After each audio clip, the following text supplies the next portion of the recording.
All right, nightcappers, have you ever noticed how fast history just poof disappears? From the transatlantic slave trade to Ukraine's fight for survival. The story is the same.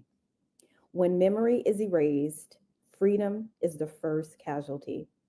Tonight, we are connecting the dots. This is NightCap with Dr. Nola Haynes, streaming only on the Persist network.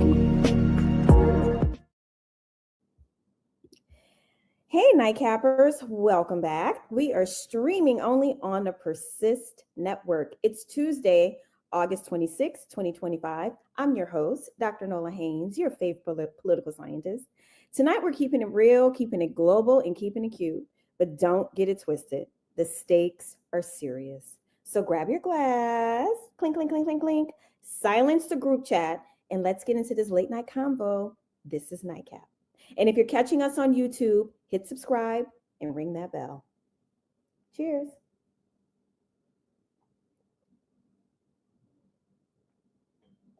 All right, y'all. So it's time for the People's Brief. You know how I like to break down a few things that are happening in the news cycle, which is 5,000 gajillion, trillion things.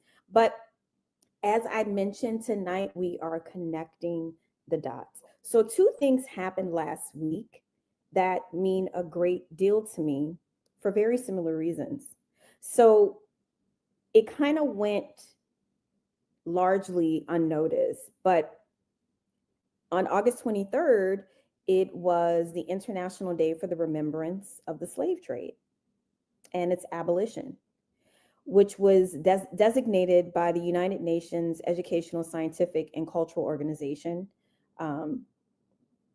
to mark the uprising specifically in Haiti that sparked the abolition of the transatlantic slave trade. And now with everything going on in the news with that little lady, the little fitness lady, and looking at Nicole Hannah-Jones's response, Reese Colbert's response, so many other people chimed in about, what's her name? Jillian's comments on Abby Phillips' show. And, what upsets me about this is it's not the fact that slavery was a topic of conversation, because in my personal opinion, we should always remember how this country was formed. But it was the fact that it was someone who was trying to offer an alternative perspective to take away from the level of importance and stealing its historical place. That person got all of the attention. That's what irritated me the most. So we're going to dig a little deeper into that. And then also last week, that went largely unnoticed, August 24th, it was when Ukraine gained its independence, Ukraine gained its independence August 24th, 1991. The Declaration of Independence followed the collapse of the Soviet Union. And that's when they declared their independence. And this was later confirmed by a popular referendum. And then there are subsequent things that happened. You've heard me talk about the 1997 Budapest Agreement, which is part of Ukraine gaining its independence, and then countries like Russia recognizing Ukraine's sovereignty. So why are both of these moments important? Why am I connecting these dots? Both moments show how fragile freedom can be. The slave trade reminds us of freedom stolen and then reclaimed. Ukraine reminds us freedom can still be attacked. And as I sit here in occupied light DC, many people are wondering what is going to happen to our freedoms, to our rights, as many people are finally waking up to the reality that the current president is an authoritarian, moving into totalitarian space every single day, marching closer and closer and closer to a militarized country. More on that. We'll keep an eye on that. We'll come back to that story. But erasure, whether a Black history or Ukrainian sovereignty, is a tactic of oppression. Memory is resistance, and remembering is part of our survival. So, speaking of survival and resilience, let's turn to our guest tonight, someone who knows what it means to wrestle with truth, faith, and community in a shifting world. We'll be right back. NightCap is powered by Persist. Want more smart, unbothered commentary where politics meets culture? Subscribe to Persist, Substack, and YouTube, and never miss the tea. All right, everyone, welcome back. We had to do that quick ad break so you all will know where to go to subscribe and ring that bell, ding, ding, ding, so you'll be notified tonight of all the different things that we have coming up with the Persist Network and also with NightCap. But let's get into this. I'm so excited. I just want to give a shout out to someone who I am developing a friendship with. There are so many amazing women in the Persist Network, and Malynda Hale definitely fits that description. She is the new executive director of the new Evangelicals. She's an award-winning singer, activist, actress, writer, and creator of one of my favorite Substacks, We Need to Talk. # We Need to Talk. She sparks honest conversation about faith, justice, and community. And what I love is that she did NightCap when we were on IG Live. So she was there suffering with us through all of our tech problems. And this is her second time on the show. And we are going to have a very special moment together. We talked about slavery in the opening of tonight's show. And I felt it important to show about a 3-minute clip of the creator of 1619, Nicole Hannah Jones's response to, I'm not trying to be rude or trying to be funny. I genuinely don't know Jillian's last name. To her comments on Abby Phillips' show on CNN. And we're going to watch this together, and then we're going to come back on the other side and offer a few comments. And I usually do these videos, but as a creator of the 1619 Project and someone who has studied the history of slavery for 3 decades, I could not let that viral CNN clip of Jillian Michaels stand. I have to first state that the times are far too serious and dangerous for us to lend our platforms to harmful nonsense. It's simply irresponsible, with everything that's happening in this country, to have someone as credentialless as Jillian Michaels on a major network show legitimizing the erasure of our history. Now, I know there have been some viral efforts to debunk her claim that somehow slavery was a side institution in the United States because less than 2% of white people owned slaves. But even those efforts, while valiant, by embracing this right-wing framing, they still aren't really getting to it. You see, this is how numbers and data, though technically true, can also be lies. And this is why we can't let bad faith actors set the parameters of the debate or of our collective understanding. So please bear with me because this is a lot. Let's take the fewer than 2% of white people own slaves at face value, though we know that number is technically incorrect. And let's apply that standard to any other industry. What percentage of Americans own social media companies or technology companies, such as Apple? It's a tiny percentage. I'm doubtful if it's even 1% of Americans. And yet no one would credibly argue that social media companies are not ubiquitous across American life, that they don't play a major influence on our political, social, and economic life in America. And in fact, what we know is that more than 70% of Americans use social media, though hardly any Americans own social media platform. There's a reason that the heads of Meta, Apple, and Amazon, Google, and X all took part in Trump's inauguration festivities, with several of them standing on the actual dais during Trump's inauguration. These men also happen to be amongst the wealthiest in the world and demonstrate how a small cadre of super wealthy men can have an outsized impact on American politics and culture. This is just critical thinking, y'all. So if we want to play the numbers game, the much more important measure is what percentage of Americans own slaves? No, but what percentage of those empowered did? So here we go. Before 1865, the end of slavery in the United States, 63% of U.S. presidents have been slave owners at some point in their lives.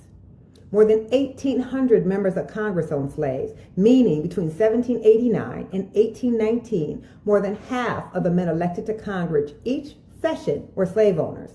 What about the Supreme Court? 26 of this nation's first 30 Supreme Court justices were enslavers, and about half of all the Supreme Court justices before the Civil War were enslavers. So many Supreme Court justices were enslavers that if we added up all the Supreme Court justices coming all the way to this present court, 1 out of 4 of all Supreme Court justices in this nation's history were enslavers. I mean, let's just look at our money. All but one of the people on our cash currency engaged in African slavery. All right, so Look let's at the get into $1. let's get into this. I could have listened to the whole thing, but we only have a limited amount of time, and I want to make sure we get into all the things. So first and foremost, welcome back, sis. Thank you so much for being here. Of course. Tonight. Thank you for having me. I'm always happy to be in conversation with you, so I'm glad to be here. Absolutely. Okay, so that I love this counter argument. I do too. Because Jillian Michaels, I genuinely forgot her last name. I'm not trying to. I am being a little petty, but I genuinely forgot her last name. I didn't watch that show that made fun of, obese people, so I'm not that familiar with her. Yeah. But, like I said at the beginning of the show, this really angered me, Malynda, because she was getting all of the attention. One thing about MAGA folks, they know how to be loud and wrong. And, truth is often a little bit more quiet, yes, than being loud and wrong. And so she got all of the attention, all of the media. And I feel like this was such an appropriate analysis of why focusing just on 2% is misleading, is misinformation that can also lead to disinformation, right? So what were your first thoughts hearing Nicole's analysis? Well, there are a couple of things. I think one of the crucial things that we aren't talking about when it comes to that 2% number is that Jillian was trying to paint it as some morality issue for people not owning slaves. It was an economic thing. They couldn't afford to own slaves. So if you want to think that 98% of white people, if they just didn't own slaves because they didn't think it was right, no, it's because they couldn't afford to. That's why. So I think that she and so for her to say there were more good people than bad people, then why did it go on for 400 years? Mm-hmm. If there were that many more good people, that you're already putting a hole in your argument, because it wouldn't have gone on for that long. And they had to go to war for it to end. So she's missing some pretty big context when she's making that statement. But what I do love about the analogy that Nicole used with the social media, it's very relatable. And it's also very similar to an analogy I use, because I've had these conversations a lot with white people wanting to know, like, why do Black people like immediately not trust white people? And I said, it has nothing to do with your skin color. It's about history. And it's the same likening to a woman maybe that has a history of abuse with men. She doesn't trust men initially. And so I think that when you have to use analogies like that, unfortunately, when it comes to Black people, because when we're the initial scenario, people already turn off. They already turn off and they already have their blinders on. And so that's why I really appreciated that social media analogy, because we all know Facebook, Meta, Twitter, X, whatever you want to call it, any social media platform. Look at how Substack has blown up. It is completely infiltrating our society and our culture. And it's shifting how we communicate with each other. It's shifting how we view things. It's how we get our news information. But there's only a few tech bros out there that are making the billions in owning those companies. So I thought it was spot on. It was a perfect analogy. I completely agree. And it also reminds me of where I'm from in New Orleans. And I'm very curious if that 2% also included people who own domestic slaves. Like, I wonder if that 2% was agricultural, because you can't really grow anything on the bayou, right? So a lot of the slaves in New Orleans and certain parts of Louisiana, they were domestic slaves. And not just in New Orleans and some parts of Louisiana, but all over the country, even in those states that were more friendly towards abolitionists. There were tons of domestic slaves. So that was one of the things that I was very curious about. But yes, you bring up a good point about how, such a small amount of owners of social media platforms saturate the entire social media ecosystem. And then I really, really love that analogy. And to your point, it's exhausting having to come up with intellectual exercises to explain and prove our existence in righteous rage and anger. I'm gonna put a pin in that because I could go on and on and on and on about that. Don't let me start quoting James Baldwin. I'm with you, sis. I'm with you. But we're going to transition a little bit because I want the folks to hear about you. I want them to hear about your new adventure, being the new executive director of the new Evangelicals. And I want you to explain what that is and why it's important. Yeah, so the New Evangelicals is a nonprofit organization that is specifically seeking to reject Christian nationalism and empower people to reclaim their faith. And so we're really fighting what the current administration is doing from a faith-based, justice-centered perspective. Because if you've noticed, Christian nationalism is something that has really come to the forefront lately. And what we need is for progressive Christians. I don't even like saying progressive Christians because I think that Jesus was progressive. So that's just the real Christianity. Yes, he was. Don't get me started there either.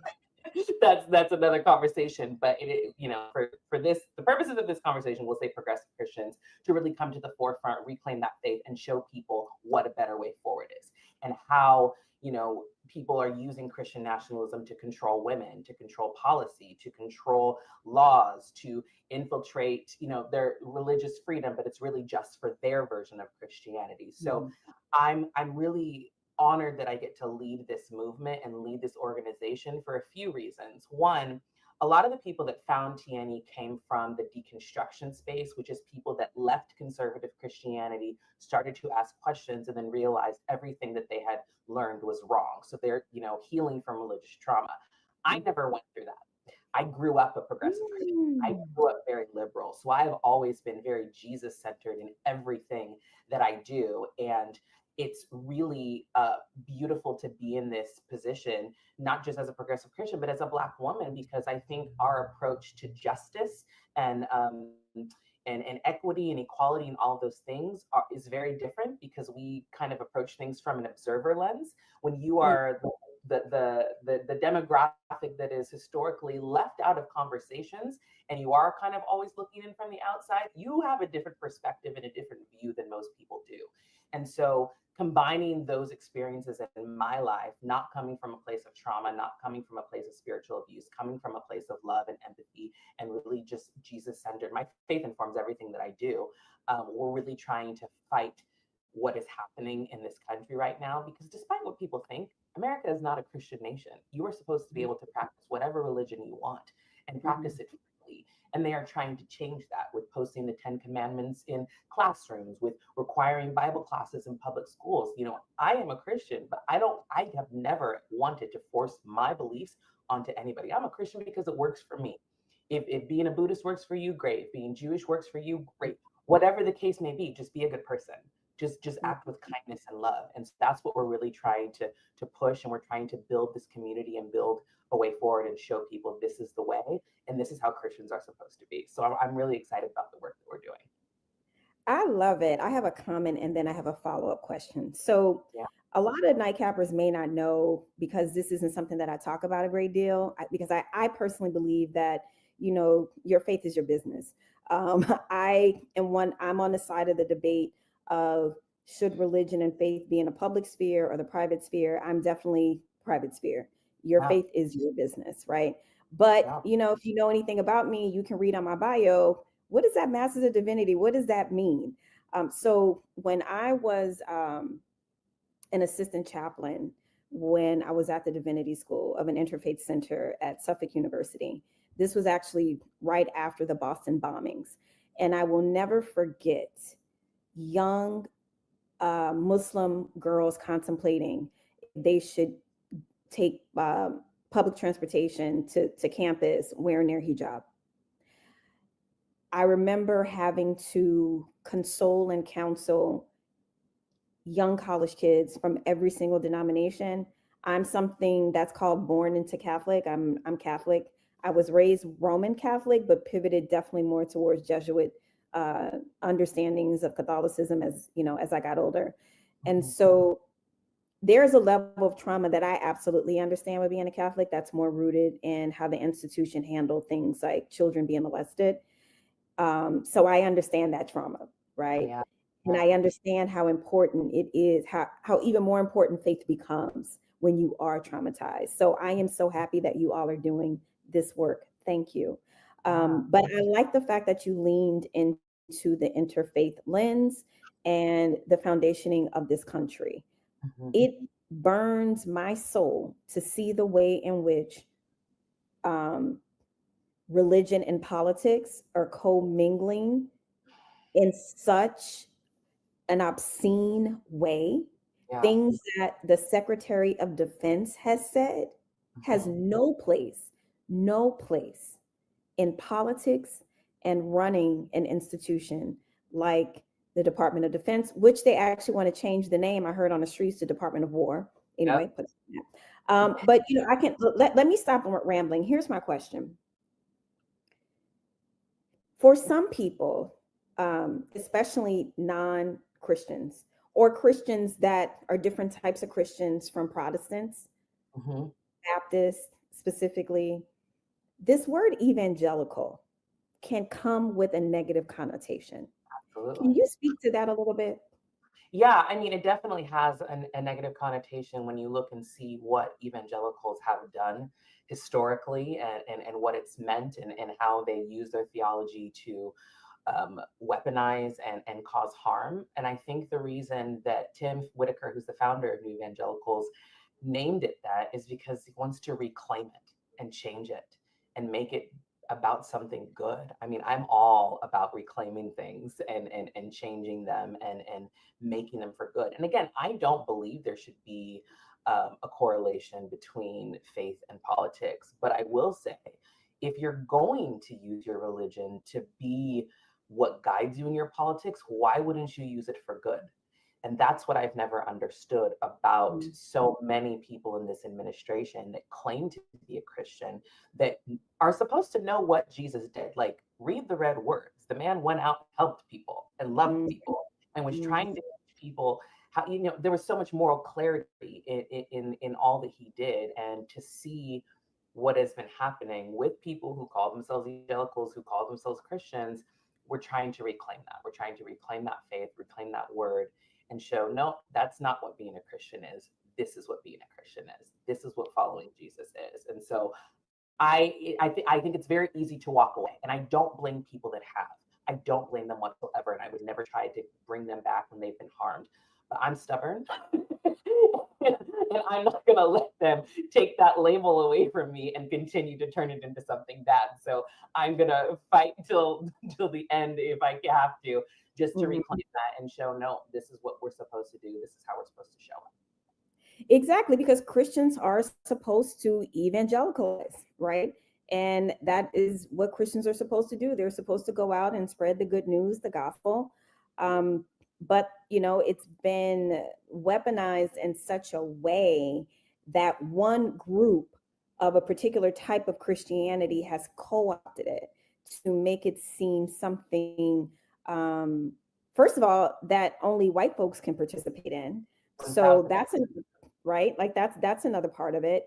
And what I like is that you use that word reclaim. I think that is very important.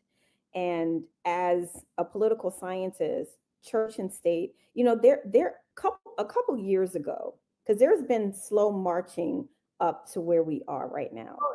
Oh yeah.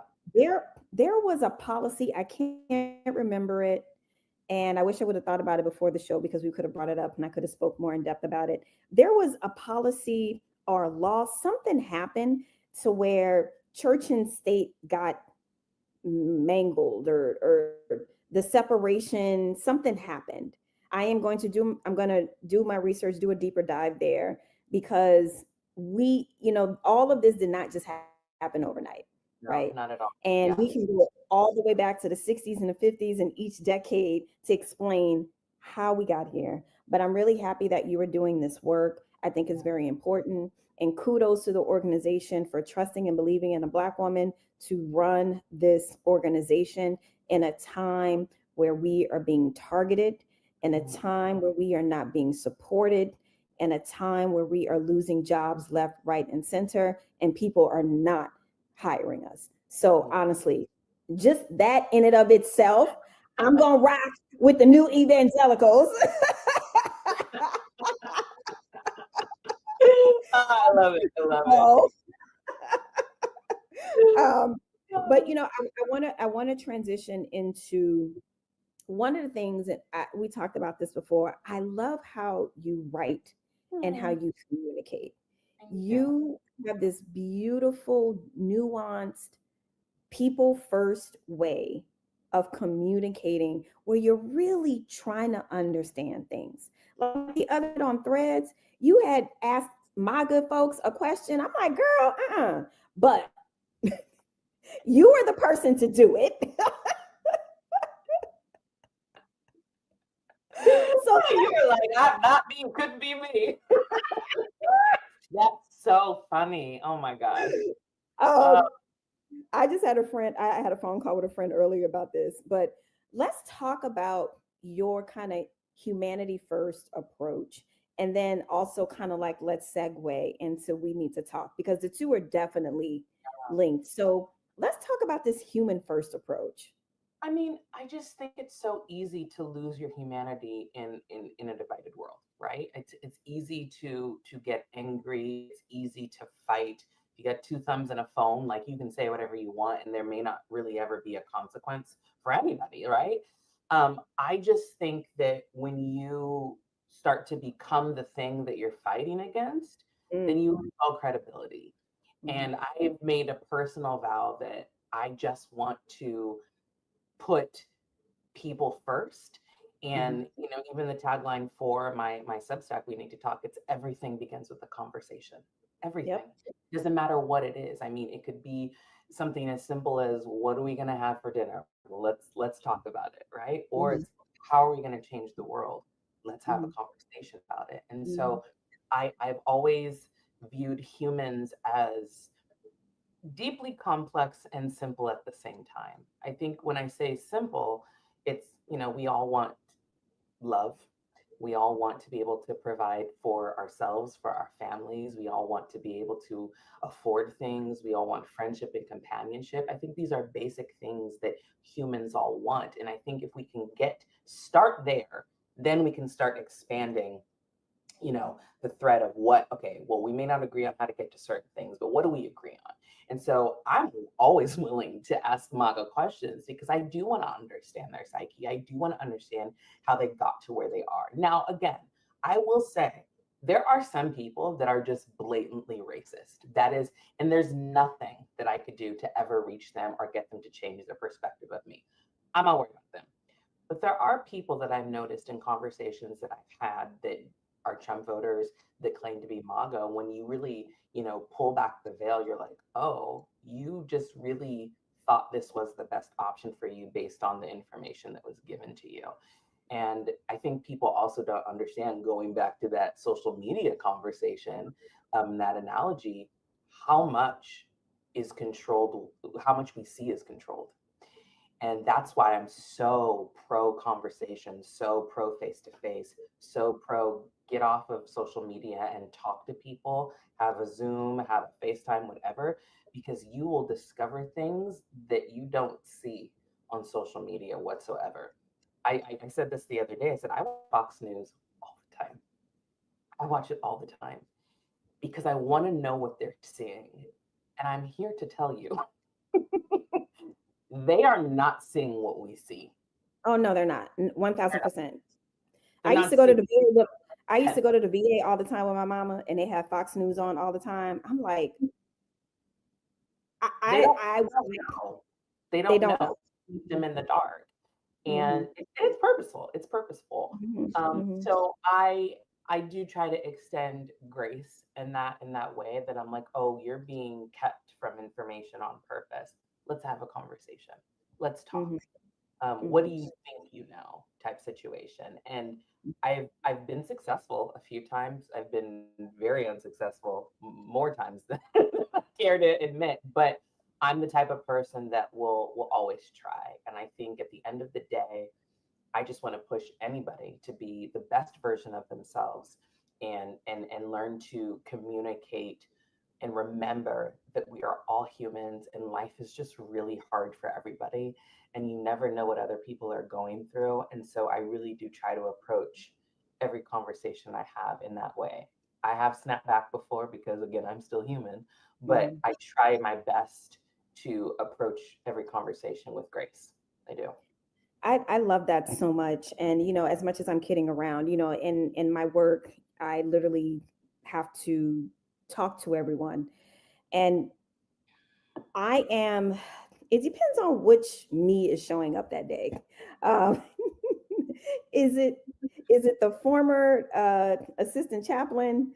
Is it the security professional that looks at things very cold and analytical? Is it the professor who has to deal with everybody and their mama? It depends on who's showing up that day, and I hope that my faith leads first. I hope. But I get it. Trust me. Yes. Okay, Jesus, what we gonna do right now in this moment? But what I love about this conversation is your willingness to always talk to people.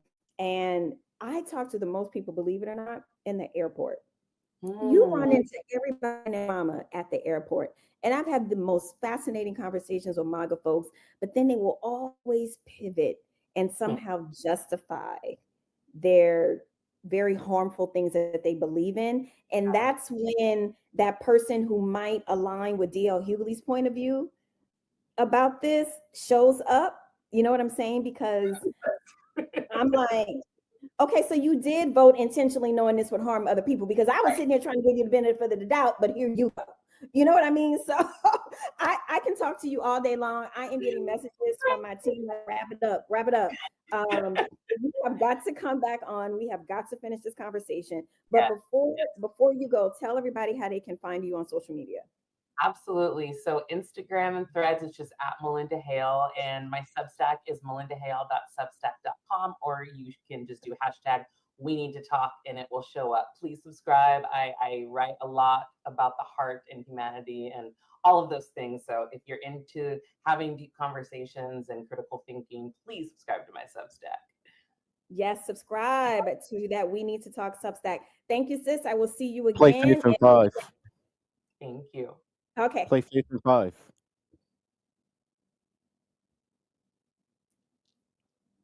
Play What? Faith in 5, Nola.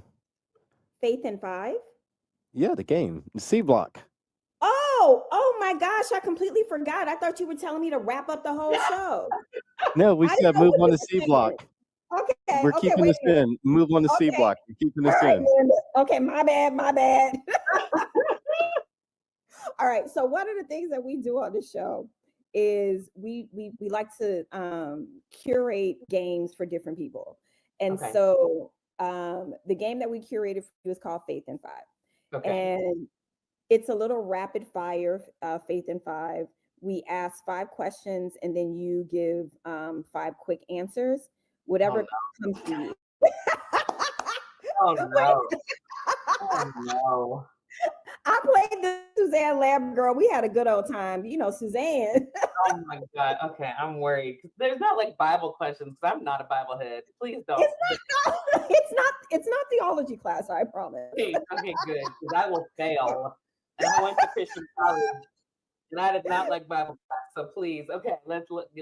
No Bible verses. All right. Question number 1. One word to describe the current state of American Christianity.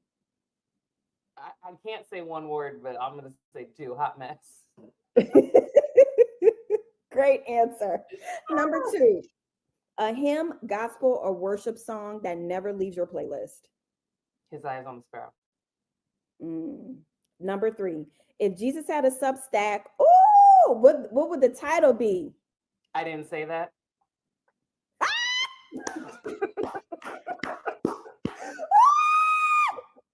I am hollering. Wait a minute. Okay, wait. said number 4. Okay, wait a minute. This is kind of a Bible question, but not really. You'll know the answer. Which biblical figure would thrive on TikTok today and why? Okay, I'm gonna say Mary Magdalene. Ooh, Mary was a little spicy. She wasn't as spicy as they made her out to be, but yeah, she was a little spicy. Not Mary Magdalene. I think she would have some things to say. She would have a few things to say, like lies.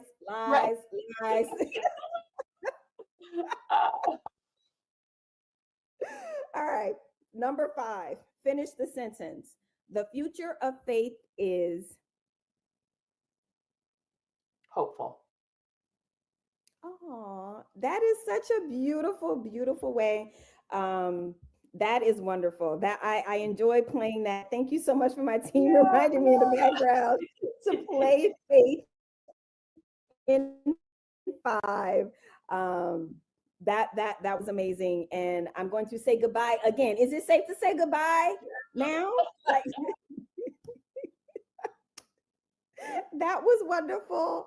And I love being to be able to be so free, to have this platform to laugh and talk about serious things, and just to like when recently I did an interview with my really good friend Joe Rubin on the Siren Network on his podcast, on his live stream podcast. And one of the things that we were talking about was this new media ecosystem. And so we both have national media experience. We were both surrogates. We were both in the same kind of national security spaces where we had to go out and message and, do all these things. And being in this space, this new media space, being on the Persist network, being connected to so many amazing women, my executive producer, Hannah, is definitely one of those top tier people for me. Meeting people like Malynda, it has been one of the most amazing gifts since we all kind of woke up in November 2024 to a reality that many of us did not want to face. But the community, the sisterhood that is coming out of this is something that will resonate with me for the rest of my life. I just kind of wanted to say that really quick before I give my sign off. So I want to connect all the dots here. Nicole Hannah-Jones gave this wonderful analysis about how that 2% matters, right? That the percentage in a current context, the percentage of social media owners, maybe we can count on both hands, maybe like 1.5 hands, how they have so much power, not just here in the United States, but around the world. So to distill slavery down to just 2% without telling the complete story is egregious, is dangerous, and is an attempt to erase the importance of those 400 years. But what I want to focus on, I kind of want to pick up where Nicole left. So we talk a lot about 400 years. I remember one of the staples as I was growing up in my head was Spike Lee's 40 Acres and a Mule. Now, that actually wasn't about slavery. It was what happened after slavery, Reconstruction. I'm going to focus on the era of post-Reconstruction because Reconstruction was only, a decade? Let's talk about Jim Crow. Jim Crow era lasted from the late 19th century, specifically 1877, is where we can mark post-Reconstruction. Why? Because federal troops were withdrawn from the South. Do you want to know how long this lasted? Do you want to know how long this remnant of chattel slavery lasted? Up until the 1960s, where the Voting Rights Act package was passed. So 1877 up until the 1960s. However, ironically, we are told to move on from our history. We are told to move on from slavery. We are told that the African American Smithsonian Museum is too woke, which we all know is coded for too Black and too truthful. You want to know how long the Civil War lasted? From 1861 to 1865. But I am not trivializing the Civil War. The point I am making is you want us to move on from 400 plus Jim Crow years that ended when my mama was a preteen. My mother, not my great-grandmother, not my great-great-great-grandmother. But you want the country to celebrate Confederate history, a moment that is forever memorialized in history as lasting 4 years. The math isn't mathing, okay? I just want to point that hypocrisy out. Tonight, we remember two truths: that freedom is never just given, it is fought for, and that erasing history is one of the fastest ways to weaken a people. Whether we're talking about the abolition of the slave trade or the fight for Ukraine's independence, the story is the same. Memory is resistance, and freedom is sacred. I have absolutely no faith that the current president will be able to broker any sort of peace deal between Ukraine and Russia. Vladimir Putin is not interested in that. He is interested in conquering territory he believes is his. He is a child of the former USSR, the Soviet Union. He wants to see those territories reclaimed, not in a positive way in which we heard Malynda talking about reclamation, but in a way that disenfranchises, that kills, that terrorizes, that demeans and erases. In those ways, this is why and how the remembrance of the slave trade and Ukraine's independence align. When you are fighting for freedom, you are fighting for us all. And as Malynda reminded us, faith has always been one of the ways we make sense of that struggle, whether in pews, on the streets, or on Substack. The question for all of us is, how do we hold on to truth? And how do we build bridges of belief that move us forward together? All right, y'all. This has been a very powerful and engaging episode of NightCap. I hope you all enjoyed what we offered this evening as I sip my little juice and tell y'all to see you in the comments. And if this was valuable to you, leave us a comment or a like on the Persist Substack, YouTube, share with a friend, tell a friend to watch. We need you to keep producing the type of show that you want to see. All right, y'all. See you in the comments. Thank you for watching. Don't forget to subscribe to Persist on Substack, YouTube, and Instagram.